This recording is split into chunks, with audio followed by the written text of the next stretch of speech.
Questioning decisions.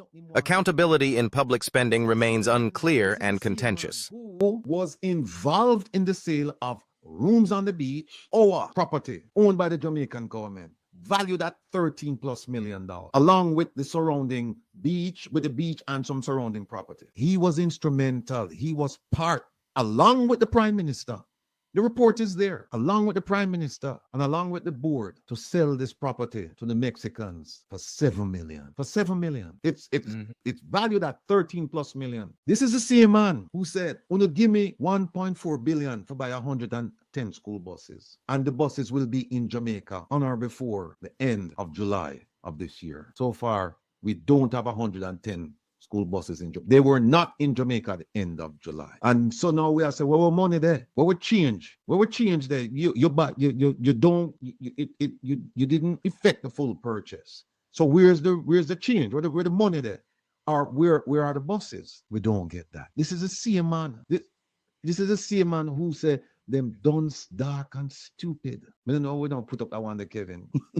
But this is the same man who said that. And now we must come and we must believe him now. We must believe this fool contract we might have. Them don't even know the interest rate. When he gave his speech, I'm asking, what the interest rate? He said, "Oh no, we're working on the interest rate." Them don't know the interest rate they might charge on the loan. We ever hear something like this? But the man said it is profitable either way. How? How is it profitable? If they get a renewed contract, they can pay it back in 2 years. Okay. And if not, no, finish up, Professor. He give a part of an answer or something for hold us over. If they get a renewed contract, they can pay us back in 2 years. Okay. And if not, and so the benefit to the Jamaican people is that they get a service that they're currently paying for. Well, make sense. It would seem like them get a benefit or something that they're already paying for. I mean, it makes no sense. Makes no sense. And because we just sit down there like stooges and listen to this nonsense, that's why I can say these things. Oh my. That's why I can say these things. They're dunce, they're dark, and they're stupid.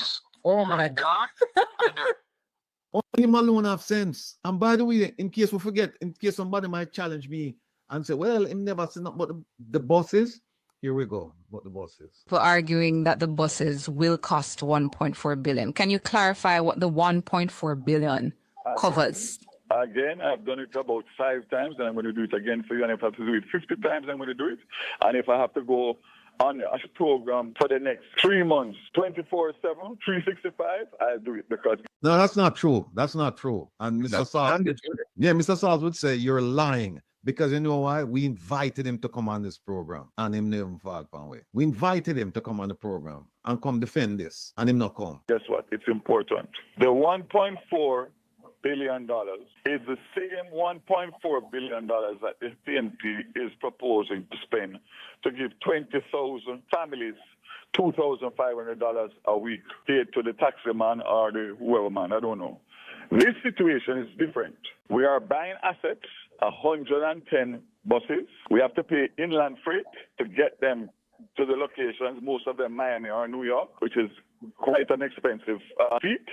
We have to pay sea freight to get them to Jamaica. That also is expensive based on the size and the dimensions of the buses. Then we have to pay duty, albeit concessionary duty for government. Then we are buying 1 year worth of spare parts. Then we are putting in place a service contract for 3 years that is to the specifications that are being carried out by the Department of Transport in the United States of America. So we're not changing that. That also is quite expensive.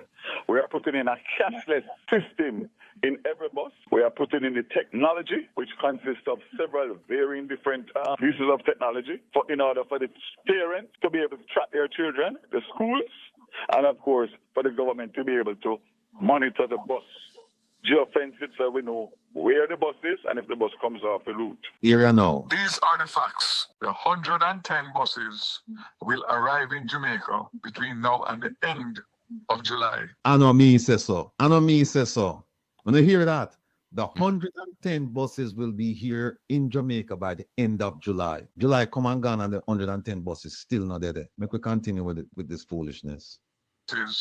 Will arrive in Jamaica between now and the end of July. 26 are there and 14 are being cleared tomorrow. That puts us at 40. And the rest of them will come on weekly shipments from Miami over the next 3 weeks. So that is a done deal. The cost is 1 point. And I hear that. So if in case somebody would have said, oh, I mean July next year, you hear I'm saying no. I'm saying by in a few weeks, the buses have structured shipments, X amount upon this ship, X amount upon that ship, Y, whatever. But by the end of July, they would all be in Jamaica. And now one must come listen to this man. Remember now, we have I'm just giving you some of the allegations against him. The one with the property up in the Jonker Mountain and Blue Mountain. We have the rooms on the beach. We have the bus, and now we have this. And God knows what happened in between all of those events. And now we have this. Well, it's a blow of the bus then. Yeah, listen. Even if people want to speculate and say, well, maybe I'm involved in more things or whatever, put that to the side. Let's just focus on the 4 things we know about. Again, the John Crow, Mountain and the Blue Mountain, rooms on the beach, school bus, and this one. So for them 3 there. Oh, and here's why I think they do it. Here's why they do it. You know why they can do these things and get away with it? Apart from them thinking that we're dunce, dark, and stupid. You know why? Because it's not for them money. Ask him if he had to put up this deal and put fee money, if he would have do it. He do it. No, that's all you have for the people. Just ask a simple question. Ask, would they do this if it's their money? Because you know why? If them lose all that money, it not stop him from sleep. It not stop him from eat. It not stop him from from entertaining. It doesn't stop him from getting paid.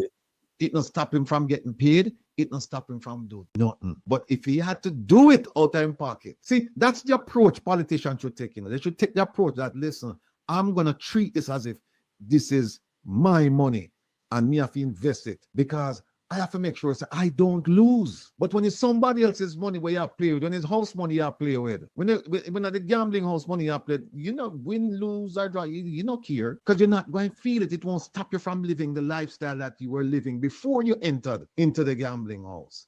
Or wherever it is that you go and you get this money and you're going to use it. No. People will not have to get up and realize and start take a stand. It's not enough for us to say, well, the man, them thief and the man.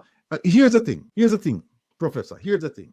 And all of the people, we are witnesses to all these things happen. And if we say, yeah, what are them a thief? What does that make us? If we know, we are witnessing, we are witnessing what's going on. And if all we can say, the whole of them are thief, and them continue to do these things, what does that make us? We are complicit in our own demise. Meaning, whatever happened to it, and we are help it for happen to it. We are help it from to it. Because the question is what we do. Picking off what we do, stick a pin on a